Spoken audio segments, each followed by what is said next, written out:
자, 오늘 말씀의 제목은 예수가 필요한 자들입니다. 자, 여러분, 나는 의인을 부르러 온 것이 아니요 죄인을 부르러 왔노라. 여러분들, 예수님은 죄인을 위하여 이 땅에 오셨습니다. 세상은 우리에게 잘못이라도 하면 득달같이 달려들어서 우리를 폄하하려고 하고 비난하려고 합니다. 또 그리고 혹이나 흠이 있지 않나 항상 우리를 노려보고 있습니다. 자, 하지만 예수님은 그렇지 않습니다. 언제나 우리를 받아주시고 품어주시는 분이 바로 예수님이십니다. 저는 성경 말씀 중에 이 말씀을 들을 때 참 힘이 되어집니다. 무슨 말씀이냐면, 수고하고 무거운 짐진 자들아 다 내게로 오라. 내가 너희를 쉬게 하리라. 나는 마음이 온유하고 겸손하니 나의 멍에를 메고 내게 배우라. 그리하면 너희 마음이 쉼을 얻으리니 이는 내 멍에는 쉽고 내 짐은 가벼움이라. 아멘. 자, 여러분은 육신이 쉴 때 쉬는 것 같나요? 아니면 마음이 쉴 때 쉬는 것 같나요? 만약 육신이 쉬는 게 쉬는 것 같다면 왜 주말이 되면 이렇게 바깥으로 나가려고 하죠? 왜 땀 흘리면서 운동하려고 하고, 또 왜 등산 같은 그런 힘든 것을 하죠? 피곤한데 육신이 쉬어야 되는데 왜 육신을 쉬지 않고 그렇게 움직이죠? 자, 여러분, 사람은 마음이 쉼을 얻어야 쉬는 것입니다. 온통 신경을 쓰고 있으면 몸이 쉬고 있어도 그게 쉬는 게 아닌 것이죠. 또 우리는 차갑고 딱딱하고 교만한 사람을 만나는 걸 싫어합니다. 이런 사람을 만나면 참 마음이 피곤해요. 지쳐요. 마음이 상해요. 자, 반대로 우리는 따뜻하고 부드럽고 겸손한 사람 만나는 걸 좋아합니다. 왜 그러냐면 이런 사람들을 만나면 마음이 평안해져요. 마음이 좋아져요. 여러분, 우리에게 항상 그런 분이 계시다는 거예요. 마음이 따뜻하고 부드럽고 겸손하신 분, 그래서 우리의 마음이 쉼을 얻게 해주시는 분, 그분이 바로 누구예요? 바로 예수님이시라는 거예요. 그 예수님이 우리와 함께 하신다는 거예요. 수고하고 무거운 짐진 자들아 다 내게로 와라. 주님은 우리를 부르고 계세요. 우리에게 쉼과 안식을 주시려고요. 내가 너희를 쉬게 하리라. 나는 마음이 온유하고 겸손하니, 온유, 따뜻할 온자, 부드러울 유자. 그래서 따뜻하고 부드럽게 우리를 받아주시고 겸손하게 우리를 받아주시는 분, 그래서 나의 멍에를 대신 짊어져 주시는 분, 그래서 그 짐이 가벼워지게 만들어 주시는 분, 그분이 바로 우리를 부르고 계시는 거예요. 수고하고 무거운 짐진 자들아 다 내게로 와라. 자, 예수님은 이렇게 언제나 우리를 따뜻하고 부드럽고 겸손하게 우리를 받아주시고 품어주십니다. 자, 그러기에 여러분, 우리에게 필요한 것이 무엇일까요? 우리에게 필요한 것은 바로 우리를 부르시고 우리에게 쉼을 주시는 그 예수님을 마음으로 진정으로 믿으면서 그분께 우리의 모든 것을 맡기면서 그분을 따라가는 것입니다. 이것이 우리에게 필요한 것이죠. 그러면 우리가 그 안에서 쉼을, 안식을, 평안을 얻을 수 있게 되어지는 것이에요. 오늘 본문은 바로 그 예수님께 모든 것을 맡기며 진실된 믿음으로 나아간 자들이 그 받은 은혜, 그 은혜에 대해서 말해주고 있습니다. 예수님께 진정한 믿음으로 나아가면 어떤 은혜가 있는지 오늘 본문 말씀을 통해서 우리에게 가르쳐주고 있다는 거예요. 자, 먼저 우리 세리마태의 이야기가 나옵니다. 예수님께서 제자로 부르셨던 그 마태, 이 마태는요, 제자가 될 만한 자격이 1도 없던 자였어요. 당시에 세리 직업을 가진 사람들은 부당하게 유대인들의 세금을 거뒀기 때문에 이스라엘 사회에서 미움을 받았습니다. 또 로마는 식민지에서 걷어들인 그 세금을 가지고 하나님께서 그렇게 싫어하는 우상숭배 자금으로 사용했습니다. 그러기에 우상숭배를 위한 세금을 내는 것, 그것은 그 세금을 걷어들이는 그 사람은 바로 민족의 반역자인 거예요. 그리고 죄인인 거예요. 그런 사람이 누가? 마태가 바로 그런 사람이었단 말이에요. 아마도 마태도 스스로 자신이 예수님의 제자로서 자격이 없다라고 하는 것을 누구보다 더 잘 알고 있었을 겁니다. 그래서 예수님이 나를 따르라라고 했을 때 거부하고 싶은 마음이 그 안에 있었을 거예요. 게다가 주변 사람들이 뭐라 그랬을까요? 예수님의 제자가 되면 뭐라 그럴까요? 야, 너 같은 놈이 무슨 예수님의 제자가 된다고? 야, 웃기는 소리 하지 마. 비웃을 거예요. 또 세리 직업을 버리기가 아까웠을 수도 있습니다. 왜냐하면 당시 부정축제로 부를 누릴 수 있었던 직업이 바로 세리였기 때문입니다. 아까웠겠죠. 자, 그러나 그는 예수님을 따랐어요. 그 마음에 거부하고자 하는 마음이 있었어도, 사람들의 웃음거리가 된다 해도, 자신의 부를 놓친다 해도, 그럼에도 불구하고 그는 예수님을 따랐던 것입니다. 어떻게 그럴 수 있었을까요? 자, 여러분, 우리가 어떻게라고 하는 그 방법을 알기 이전에 우리 이것을 먼저 알아야 됩니다. 여러분, 이것이 바로 순종 아닙니까? 이것이 바로 순종 아니에요? 자신의 생각, 자신의 처지와 상황, 그리고 자기가 지금 현실적으로 받게 되어지는 그 손해, 그런 것들이 있었을지라도 그럼에도 불구하고 그것을 뛰어넘어서 따라가는 것, 이게 바로 순종인 것이죠. 여러분, 순종은 진정한 믿음에서 나오는 것입니다. 즉 마태는 예수님을 마음으로 진정으로 믿었습니다. 그래서 자신의 삶을 예수님께 맡겼던 것입니다. 완전히 위탁했던 거예요. 자신의 삶을 완전히 내어 맡겨버렸습니다. 자격이 없어도, 사람들의 웃음거리가 되어도, 부자가 되지 못해도 그래도 예수님께서 나 책임져. 예수님께서 나를 인도해 주셔. 예수님께서 함께하고 계셔. 완전히 자신의 삶을 의탁한 거예요. 내어 맡겨버린 거예요. 여러분, 그러기에 순종할 수 있었던 것입니다. 그 믿음의 순종이 바로 마태의 삶을 완전히 바꿔버렸던 것입니다. 주님은 그 삶을 바꿔주셨어요. 민족의 반역자의 그 삶에서 하나님 나라를 세워가는 사도의 삶으로 바꿔주셨어요. 만약 마태가 세리로 그냥 남아서 계속 살았다면 여러분 어떻게 됐을까요? 마태는 아주 이 땅에서 떵떵거리면서 살았을 거예요. 부자로 살았을 거예요. 남 부럽지 않게 살았을 거예요. 그러나 대신 그는 영원한 생명, 그리고 하나님 나라의 사도라고 하는 그 면류관 얻지 못했을 겁니다. 누가복음 12장에 부자 이야기가 나오죠. 부자가 말합니다.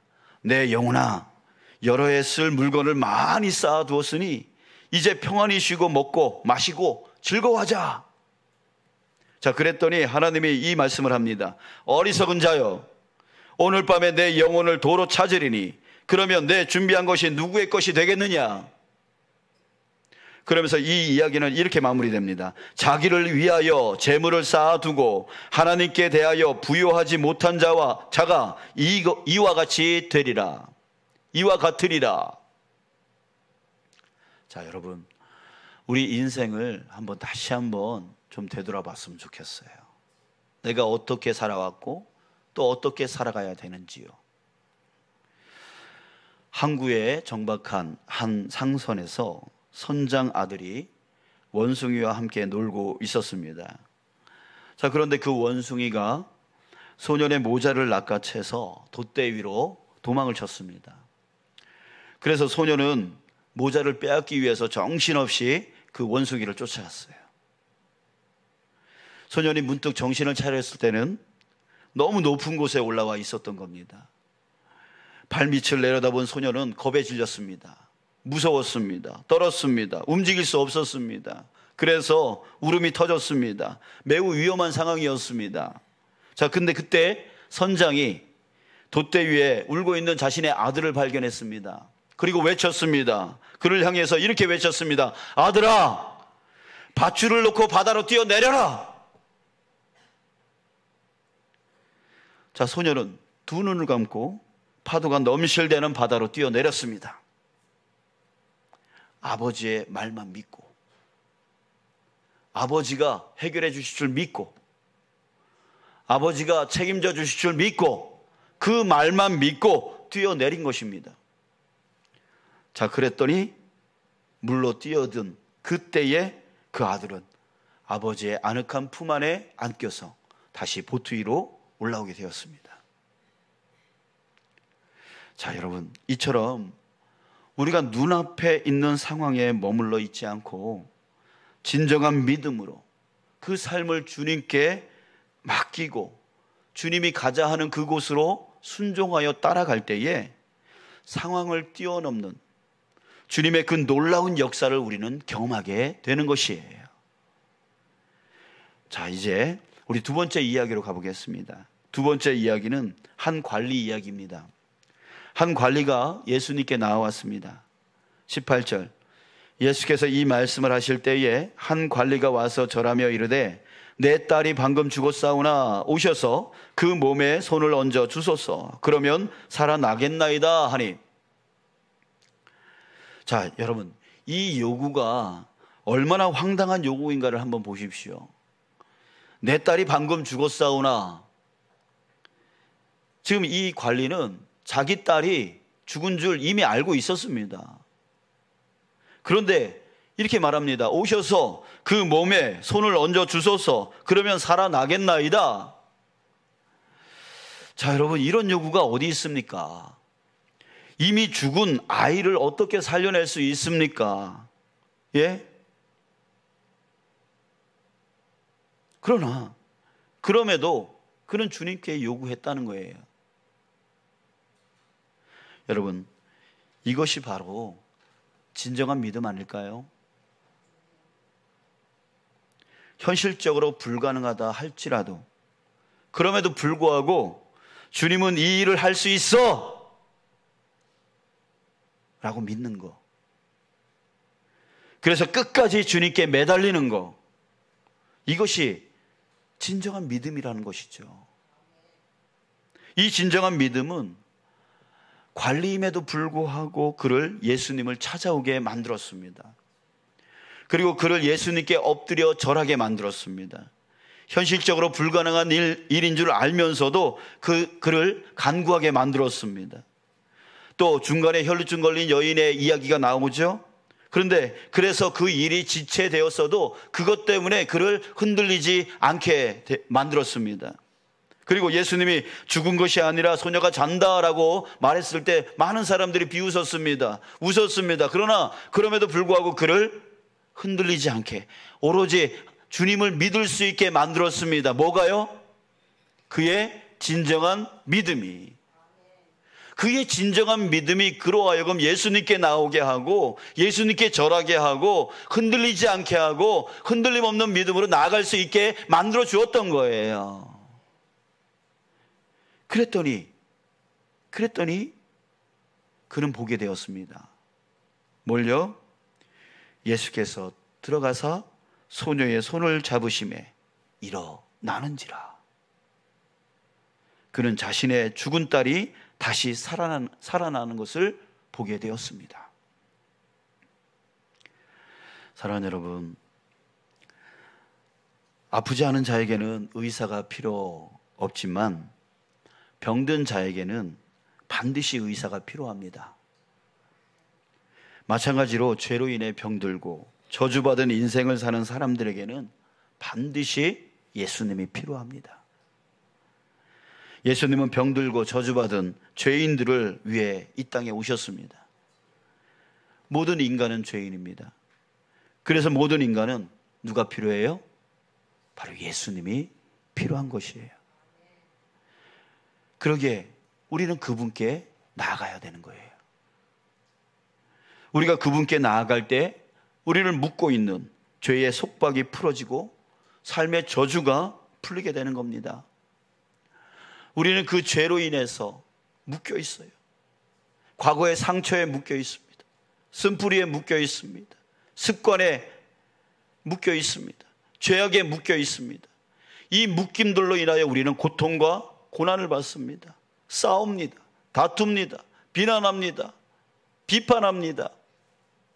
그래서 전쟁이 일어나고 싸움이 일어납니다.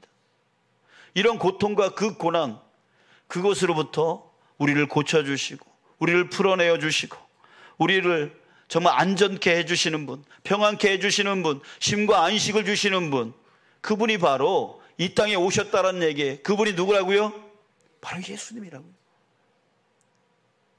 하나님이 우리를 위해서 그 예수님을 우리 가운데 보내주셨다고요. 하지만 아직도 많은 사람들이 이 진리를 깨닫지 못하고 예수님께 나아가지 못하고 있습니다. 근데 더 안타까운 건 뭔지 아십니까? 우리 중에도 그런 사람이 있다는 거예요. 교회는 열심히 다니지만 그 예수님께 나아가지 못하는 자들이 많아요. 그 예수님이 우리에게 그 저주를 풀어주시고 우리의 묶임을 풀어주시고 우리에게 안식과 쉼을 주신다라고 말씀하고 계심에도 불구하고 그 예수님 앞으로 나아가지 못해요. 자신의 바쁨, 자신의 힘듦, 자신의 어려움, 이것에 묶여서 그 예수님, 풀어주시는 그 예수님께 나아가지 못하고 있는 것이에요. 여러분들, 지금 세상은 수많은 세균, 바이러스로 인해서 수많은 질병과 싸우고 있습니다. 또 혼탁한 세상으로 인해서 우울증, 자살, 치매, 그것을 앓고 있는 사람들이 점점 더 증가하고 있습니다. 우리 어르신들 두려워하고 있는 게 뭐예요? 치매, 이거 두려워하고 있지 않아요? 그것 때문에 또 자녀들에게 폐 끼칠까 봐 그거 두려워하고 있지 않아요? 그래서 맨날 하는 말이 빨리 죽어야 되는데 이런 생각하고 있지 않아요? 여러분들, 지금 자연은 계속 파괴되고 있고 또 기후는 종잡을 수 없습니다. 우리는 코로나라고 하는 인간의 능력으로는 감당이 안 되는 세계적 질병을 겪었습니다. 그것을 통해서 우리는 확인했습니다. 우리 인간이 얼마나 무능력한지. 아무리 의학이 발달해도, 아무리 과학이 발달해도 결국에는 무능력한 존재인 것을 우리는 확인할 수밖에 없었습니다. 그러기에 여러분, 우리에게는 우리의 죄악에서 스스로 빠져나오지, 자신의 죄악에서 스스로 빠져나오지 못했던 마태처럼, 또 인간의 힘으로 도저히 해결할 수 없는 절망 앞에 선 그 관리처럼 바로 예수님이 필요한 것이에요. 우리에게 반드시 예수님이 필요합니다. 사랑하는 여러분, 예수님께 우리의 삶을 의탁하십시오. 내어 맡기십시오. 뭔가 스스로 하려고 하지 마십시오. 예수님께 맡기고 예수님이 가자 하는 그곳으로 따라가십시오. 입으로 믿는다고 해서 믿는 게 아니에요. 나는 예수님을 믿어 한다고 해서 믿는 게 아니에요. 진정으로 자신의 삶을 예수님께 맡기고 그 예수님이 가자 하는 곳이 내 생각과 달라도 그것에 따라 순종하여 살아가는 사람, 이런 사람이 바로 진정한 믿음 있는 사람이에요. 마음으로 진정으로 믿는 사람이에요. 주님께서 책임져 주신다. 주님께서 인도해 주신다. 주님께서 더 좋은 곳으로 이끌어 주신다. 그것을 믿고 주님이 말씀하시는 것을 그냥 쫓아가는 사람, 그냥 따라가는 사람, 이런 사람이 진짜 믿는 사람이지, 그저 나는 예수 믿어요 라고 말하는 사람이 예수 믿는 사람이 아닌 거예요. 자꾸만 이유 붙이지 마십시오. 자꾸만 이건 이렇고 저건 저렇다 이렇게 말하지 마십시오. 그냥 삶을 주님께 내어 맡기십시오. 주님께서 책임져 주실 줄 믿고, 인도해 주실 줄 믿고, 해결해 주실 줄 믿고 주님께 내 삶을 내어 맡기십시오. 그렇게 예수님께 삶을 맡긴 그 마태와 관리, 그들은 그 삶을 맡기고 예수님이 하자 하는 대로 한 것으로 인해서 그 놀라운 은혜의 역사가 자신의 삶에 일어나는 것을 체험했던 사람입니다. 사랑하는 여러분, 우리 주님은 마음이 따뜻하고 부드럽고 겸손하신 분이십니다. 우리의 멍에를 가볍게 해주시는 분이세요. 그것을 위해 이 땅에 보내심을 받은 자입니다. 이제 그 주님이 여러분 곁에 와 계십니다. 그러기에 여러분 주님께 전적으로 맡기십시오. 몸에 힘을 빼십시오. 생각에 힘을 빼십시오. 주장에 힘을 빼십시오. 그리고 주님이 지금 나에게 뭘 말씀하시는지, 뭘 하라고 말씀하시는지 그 음성에 귀를 기울이십시오. 그리고 그 들리는 대로, 주님이 내게 말씀하시는 대로 그저 따라가십시오. 고집 피우지 말고, 아집 피우지 말고, 뭔가 아는 것처럼 말하지 말고, 그저 주님이 오늘 내게 뭐라고 말씀하시는지 그 말씀하시는 것에 잘 듣고 그것을 따라가면 되는 거예요. 마태는 자기는 자격 없다고 생각했어요. 비웃음거리가 된다고 생각했어요. 불을 놓친다고 생각했어요. 그 생각이 마음 안에 꽉 차 있었어요. 그러나 주님이 나를 따르라 라고 하는 그 말씀을 들었어요. 그리고 자기 안에 있는 그 생각들을 다 내려놓고 나를 따르라 한 그 말씀을 따라갔어요. 여러분, 관리는 이미 딸이 죽은 줄 알고 있었어요. 불가능하다고 생각했어요. 남들이 비웃었지만, 그러나 그럼에도 불구하고 의심하지 말고 믿기만 하라 라고 하는 그 주님의 말씀을 들었어요. 자기 안에 이미 딸이 죽었다라고 하는 생각, 불가능하다라고 하는 생각, 남들이 비웃는다라고 하는 그 생각, 그 상황 가운데, 그 처지 가운데 있었지만 그럼에도 불구하고 주님이 내게 말씀하신 거, 의심하지 말고 믿기만 하라. 의심하지 말고 믿기만 하라. 그 음성을 들었어요. 그리고 그 음성대로 따라갔어요. 여러분들 마음 안에 많은 생각들이 있을 거예요. 옳다라고 생각하는 그 많은 생각들이 있을 거예요. 많은 합당한 생각들이 있을 거예요. 많은 진리라고 생각하는 것들이 있을 거예요. 그러나 그것이 중요한 것이 아니에요. 그것이 중요한 게 아니에요. 우리는 한 치 앞도 볼 수 없는 연약한 존재예요. 무능력한 존재예요. 스스로 자신의 문제도 해결할 수 없는 그런 존재예요. 우리가 말하면 말할수록 꼬입니다. 우리가 행동하면 행동할수록 꼬입니다. 그게 바로 우리의 삶의 모습이에요. 왜? 우리 안에 죄가 있기 때문에, 그 죄로 인하여 욕심이 생기고 그 욕심으로 인하여 사망에 이르게 되어지기 때문에 그게 바로 우리의 진실된 모습이에요. 그러기에 우리가 그것을 내려놓고 주님이 오늘 나에게 뭐라고 말씀하시는지를 듣는 거예요. 그리고 그 말씀에 따라가는 거예요. 의지하는 거예요. 맡기는 거예요. 그러면 평안이 와요. 주님이 책임져 주신다라고 하는 그 믿음 안에 평안이 와요. 안식이 와요. 쉼이 와요. 편안해져요. 여러분, 우리가 원하는 게 그거 아닙니까? 내가 내 힘으로 하려고 하면 힘들어져요. 어려워져요. 그러나 주님께서 뭐라 그래요? 수고하고 무거운 짐진 자들아 다 내게로 와라. 내가 너희들을 쉬게 하리라 라고 말씀하고 있잖아요. 그것 때문에 예수님이 이 땅 가운데 오셨다라고 말하고 있지 않아요? 그러니 우리는 맡기면 되는 거예요. 주님 앞에 내 삶을 맡기고 주님이 내게 말씀하시는 걸 잘 귀 기울이고 그것에 따라가면 되는 거예요. 그러면 마태가 경험했던 그 은혜, 이 관리가 받았던 그 은혜, 우리도 누릴 수 있는 그 삶을 살아갈 수 있는 거예요. 여러분 고집 피우지 마세요. 여러분들 아집 갖고 사지 마세요. 여러분들 안다고 하지 마세요. 여러분들 자신의 지식을 자랑하지 마세요.